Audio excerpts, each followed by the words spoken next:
Bab 1181.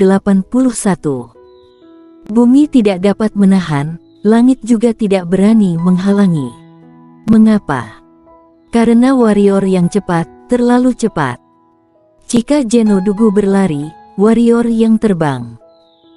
Dalam waktu kurang dari beberapa napas, warrior yang melemparkan Geno Dugu sejauh hampir 100 kaki.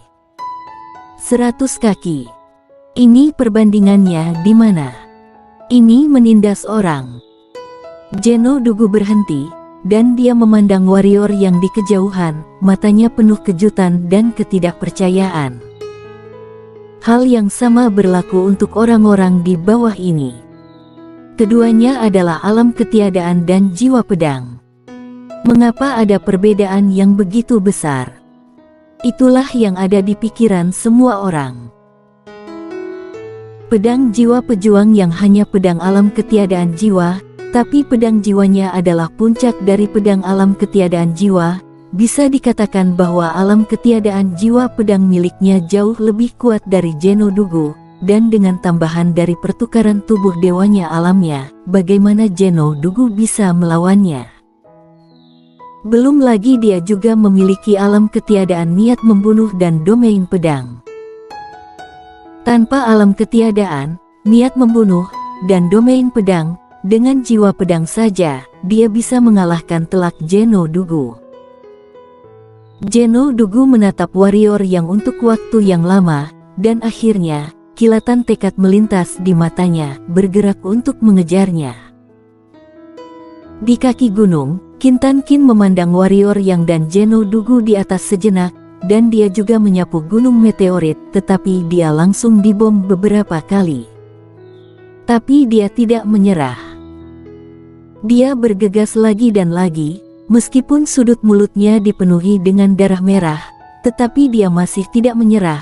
Begitu saja, dia jatuh, dan bangkit dan terus bergegas. Akhirnya, tidak tahu berapa kali dia gagal. Boom! Pedang jiwa yang menakutkan tiba-tiba menyembur keluar dari tubuh Kintan Kin. Saat pedang jiwa ini keluar, dia berdiri kokoh dan tidak roboh. Niat pedang alam ketiadaan. Ada keributan di lapangan. Kintan Kin menyeka darah dari sudut mulutnya. Di matanya, ada kegembiraan dan sedikit api.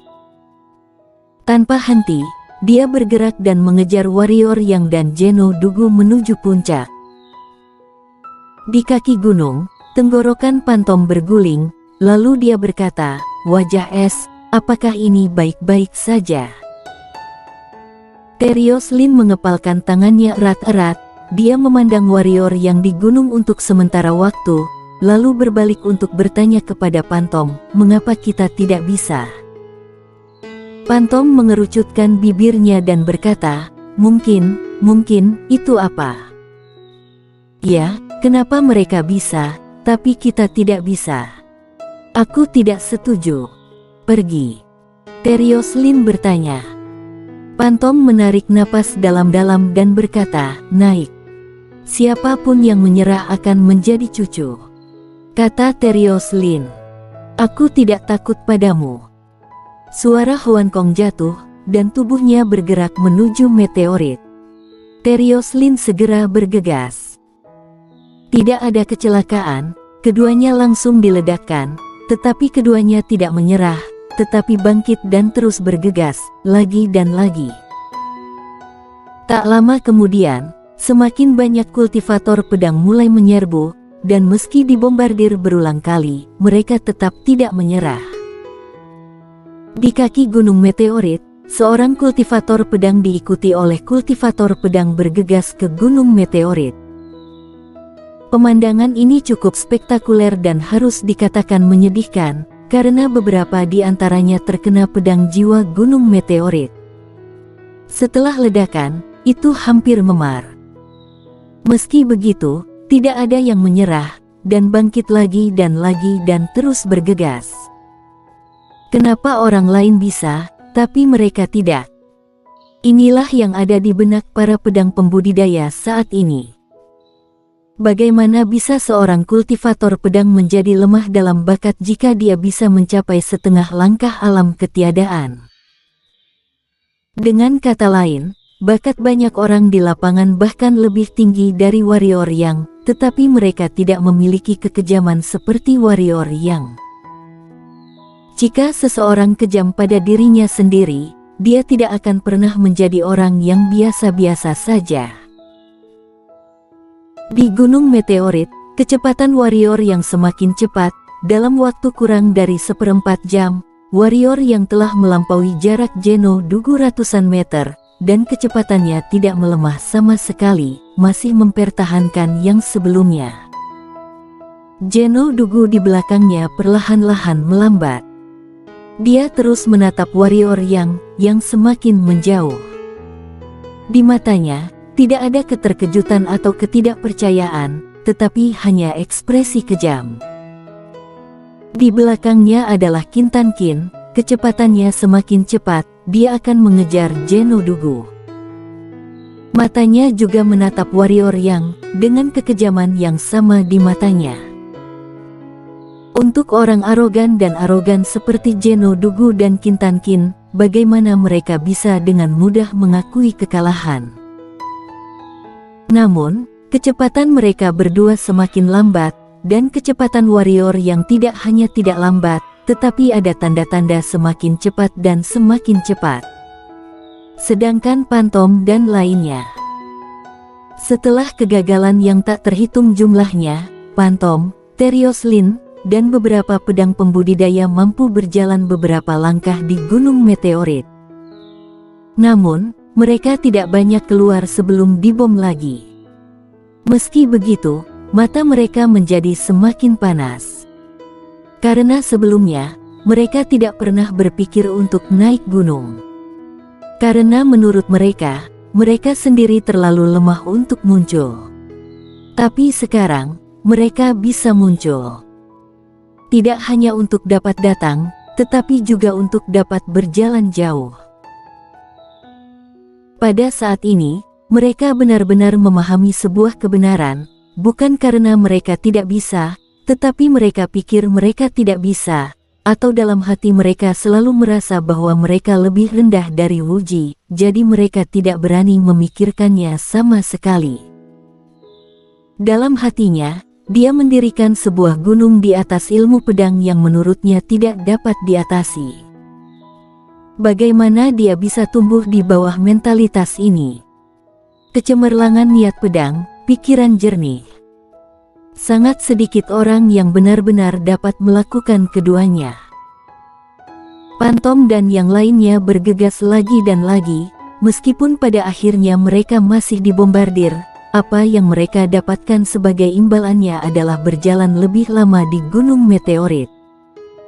Semangat pertarungan masyarakat sangat tinggi.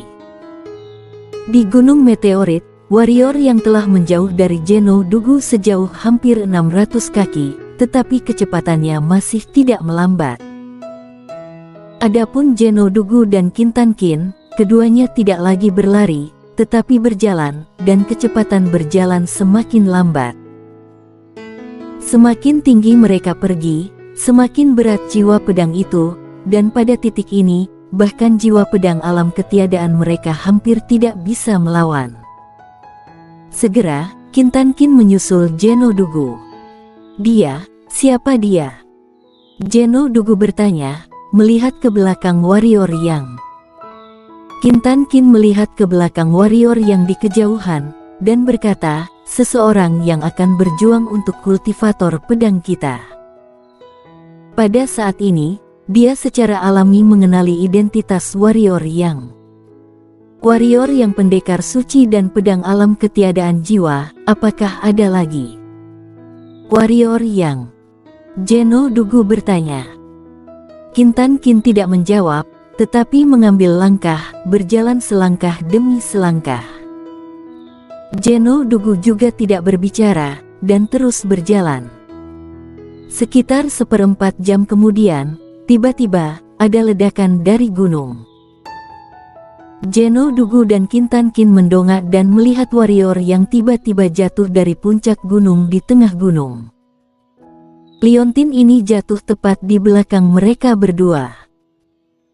Keduanya tercengang, tapi saat berikutnya, warrior yang menghentakkan kaki kanannya, dan kemudian seluruh orang itu berubah menjadi cahaya pedang dan melesat ke atas.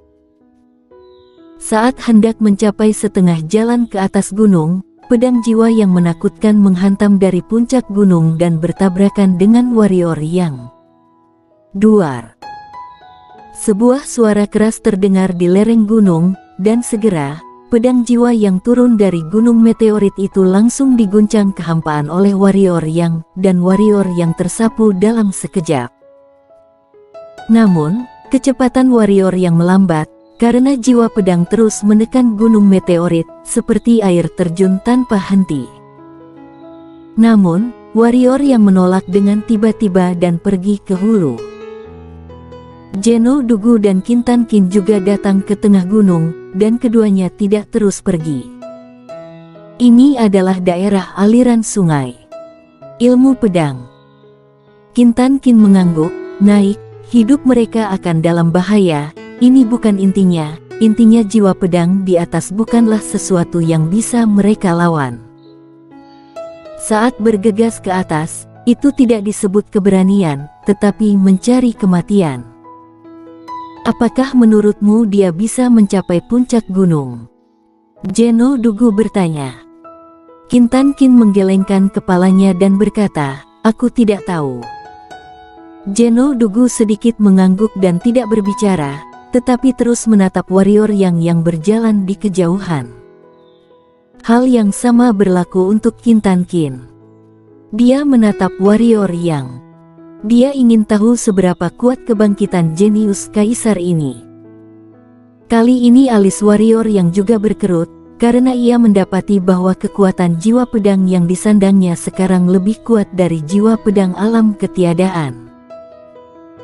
Entah berapa banyak, jika bukan karena dia mengandalkan dagingnya sendiri, jiwa pedang alam ketiadaan saja tidak akan mampu bersaing dengan jiwa pedang saat ini.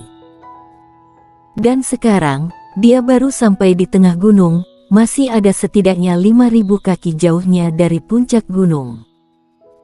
Pedang jiwa tiada batas lebih kuat dari yang dia bayangkan.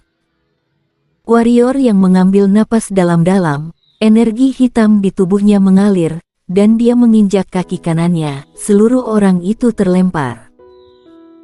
Pada awalnya, warrior yang terburu-buru, tetapi segera, warrior yang melambat, dan itu melambat sangat cepat.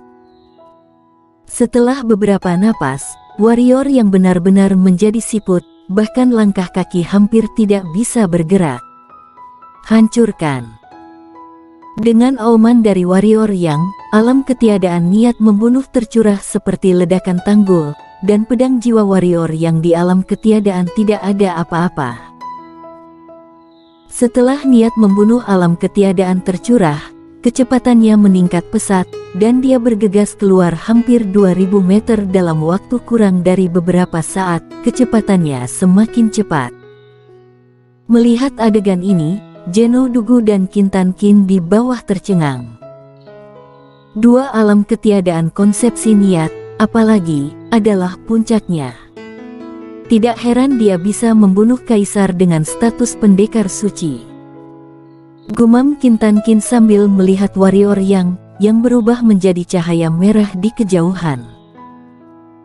Di samping Kintan Kin, Zeno Duguyan Hito penuh ketidakpercayaan, dan berbisik seperti jiwa yang tersesat, Dugu konsepsi niat. Ini curang. Tak lama setelah warrior yang bergegas keluar 3000 kaki, dia tiba-tiba berhenti, karena tidak jauh di depannya, ada pedang yang dipadatkan dari niat pedang.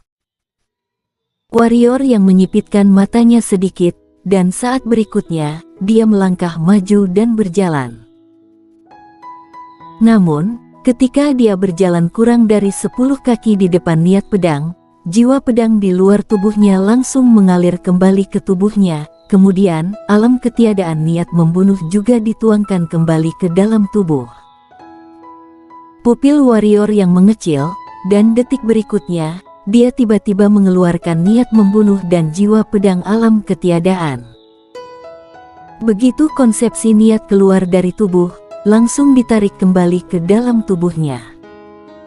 Seperti tikus ketemu kucing. Jiwa pedang ini bahkan bumi tidak tahan dan langit tidak tahan. Berhenti, jalanmu sudah berakhir. Pada saat ini, sebuah suara tiba-tiba muncul di benak warrior yang bersambung.